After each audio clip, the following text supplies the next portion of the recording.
Look, staying healthy isn't easy. Watching your diet, hitting the gym, avoiding stress.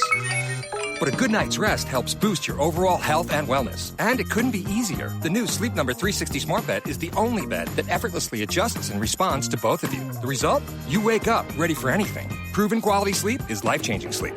Don't miss our weekend special. Save up to $1,000 on the Sleep Number 360 i10 Smart Bed and adjustable base. Ends Monday. To learn more, go to sleepnumber.com.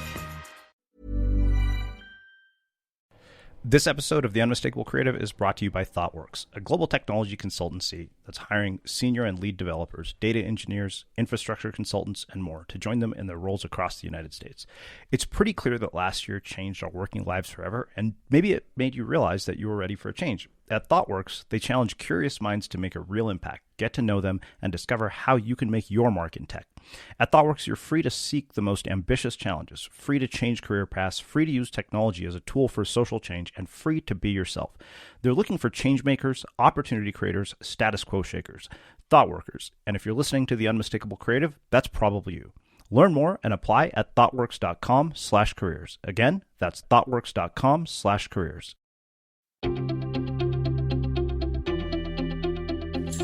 I'm Srini Rao, and this is the Unmistakable Creative Podcast, where you get a window into the stories and insights of the most innovative and creative minds who've started movements, built thriving businesses, written best-selling books, and created insanely interesting art. For more, check out our 500-episode archive at unmistakablecreative.com.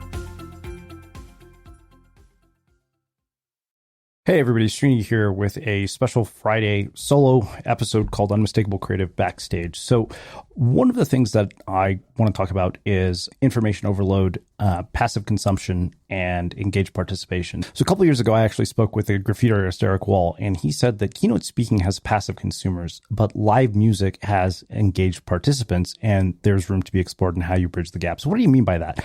You know, if you go and watch a keynote speech, people typically just sit in the audience, listen to the speaker, and then clap at the end. If it's a good speech, the speaker might get a standing ovation.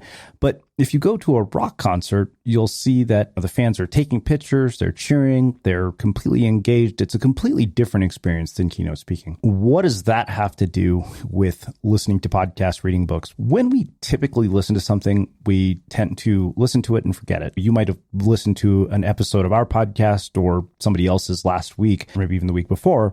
And if somebody asked you what the episode was about, you probably won't even remember. And that's not because there's anything wrong with you. We just live in this world of information overload between tweets, social status updates, emails, articles on the web, podcasts like mine, podcasts like others, news. There's just so much information coming at us all the time that, it ends up becoming somewhat useless, and we can't really filter the signal from the noise. But you can't really decipher the things that are truly important from the ones that are not when you're drowning in a sea of information. And, a lot of people talk about having a low information diet. And even if you make a deliberate effort to do that, it's hard to maintain because no matter how much you cut yourself off from various sources of media, there's always stuff coming at you. This is why we often tend to read books and we don't remember the things that are in the book. So you might have read a couple of books last year, and if I asked you what they were about, you might not even remember. Same thing goes for podcasts. In fact, a couple of years ago, my old business partner, Brian, was a guest here on the show, and he made an offer for free consulting, and somebody actually signed up for it. And by the time that person signed up for the call, he didn't even remember why he had signed up for the call. Not because, again, there was anything wrong with him, but just because of the fact that we are drowning in so much noise and information. How do you actually go from passive consumption to engaged participation? You may have noticed that when you talk with your friends about things you've heard on this podcast, maybe about the books that you've read, the TV shows that you watch, they tend to stay in your memory much more. You tend to actually get more value out of them. And not only that, you don't just remember what you heard, but you expand on it. You draw your own insights, which is really where value comes from. It's not just hearing what somebody says, but rewriting that or rephrasing what somebody says in your own words and applying it to the context of your life. That's what basically takes something from being information and turns it into knowledge and to wisdom. You may have noticed even with books that happens, right? When you are part of a book club, suddenly the concepts in a book become far more valuable because you're talking to other people about them. And that's something that doesn't typically happen with podcasts because we passively consume podcasts. You listen to an episode, you hear something you like, you might reach out to the person who was the guest and tell them how much you appreciated their appearance. You might send them a tweet on Twitter, but that's usually where the conversation ends. And even if you read their books, but that's just one step in terms of going deeper into the material that these people have to offer. And so I've thought a lot about this over the last couple of years, and podcasts are a particularly interesting medium because we're not in front of our computers most of the time when we're listening to them. Chances are you're probably listening to this somewhere on your phone. And there's really no way to interact with people on podcasts. If you, for example, wanted to interact with one of our guests, you'd either have to be on the show with me or write in afterwards.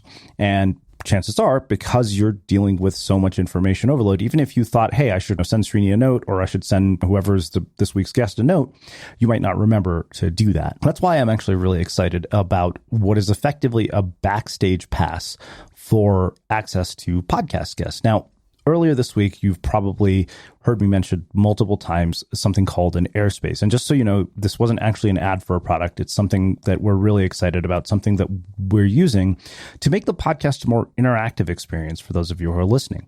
And we've already had a lot of great questions come in from podcast listeners, and the guests have replied to them. And so I thought I would share one of the replies with you just so you can get a glimpse of what this actually sounds like. And it's super easy. You don't actually have to download any apps. You can literally just go to the URL unmistakablecreative.com/participate, and you can record a voice message and you can leave it for me or the guest. And when they reply, you'll actually get a notification. So here's a quick glimpse into the Unmistakable Creative Backstage Pass. Hey, everybody, this is Bob. I would really love to hear your questions and love to engage with you on this topic. It's such a great and important and vital topic, and I really appreciate Srini for inviting me on his podcast again to discuss it. I've already gotten one question and just left an answer for that person. So please, let's keep it going. Let's keep the dialogue going. Thanks for being here. Hey guys, so what do you think about leaders who are extremely overly positive, and then when someone else tries to give them an idea about something, they'll just shut it down and keep smiling and pretend that, oh, everything's okay, but they'll just instantly shut down an idea and just try to make sure that their point is still heard while still trying to look all nice and, have all this charisma. There are a couple of things you might look up. You don't give me enough information to really understand your situation, but it sounds like you might be talking about an example of what's called spiritual bypassing, which is where you use spiritual language to avoid a difficult topic, to avoid truly engaging with a difficult topic.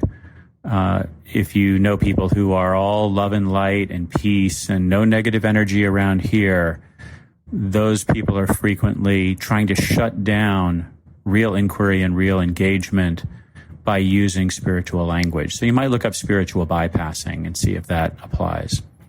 Another thing you might look up is something called a thought-terminating cliche. And that really is where people will use phrases that shut down inquiry. And they might be sort of a spiritual bypass kind of phrase. So it could be something like, it is what it is. So when people use a cliche like that, they're often, again, trying to keep you from inquiry and trying to keep you from truly thinking.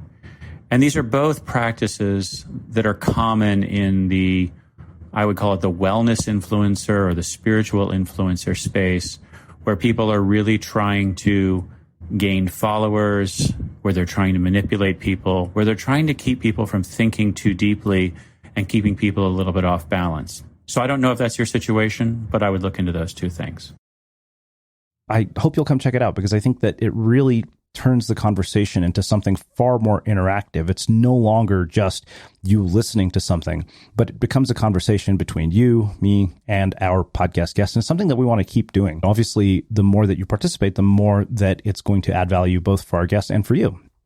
And as I mentioned earlier this week in the pre-recorded read, a lot of you hear my voice every week, but I don't always get to hear yours. And I know there are a lot of you out there who've been listening for a long time. Some of you have written me, and some of you I've never even spoken to before, even though you've been listening for years. And I really want to hear from you. I want a chance to actually interact with you. So consider this an open invitation to ask me questions you've always wanted to ask, talk to our guests, or whatever you want. Thank you for listening to this episode of the Unmistakable Creative Podcast. While you were listening, were there any moments you found fascinating, inspiring, instructive, maybe even heartwarming? Can you think of anyone, a friend or a family member who would appreciate this moment? If so, take a second and share today's episode with that one person, because good ideas and messages are meant to be shared. Acast powers the world's best podcasts. Here's a new season we recommend. An international mystery with a growing demand for answers. Jamal Khashoggi was his country's most prominent journalist, writing for one of America's premier newspapers. What happened to him inside the Saudi consulate in Istanbul was shocking. But there is much more to the story that you've never heard, and one big question still outstanding. There has not been any justice. I'm wondering why they killed Jamal. This was the result of a real-life conspiracy. And at the center of it all, a world-famous journalist whose career was marked by layers of contradictions and secrets. If somebody sits across from you and tells you that Jamal told them everything, they're 100% lying to you. A new season of Yahoo News' Conspiracyland, the secret lives and brutal death of Jamal Khashoggi. It turns out some conspiracies are real.